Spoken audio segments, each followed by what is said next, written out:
Part 2, ujian psikometrik penguatkuasa JPJ KP9 dan KP5. Apa sebenarnya psikometrik ni? Psikometrik ni bukan macam ujian matematik. Tak ada betul salah macam 2 tambah 2 sama dengan 4.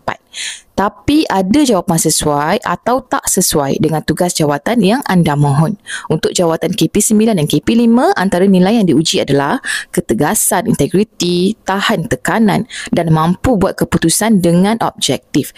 SPA akan nilai semua itu melalui soalan tingkah laku dalam bentuk ayat yang nampak ringkas tapi penuh makna. Kalau anda belum biasa dengan bentuk soalan macam ni, besar kemungkinan anda jawab ikut emosi. Jadi, latihan dan persediaan awal sangat penting. Buat latihan sebanyak mungkin supaya anda rasa lebih yakin bila nak jawab exam sebenar nanti.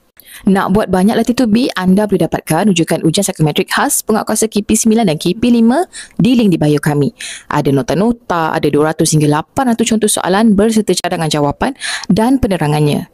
Ada juga tambahan 100 contoh soalan lagi yang Cik Su nak berikan kepada anda untuk calon-calon yang dah dapatkan rujukan ujian psikometrik dengan Cik Su. Siapa dapat 3? Drop komen anda ya.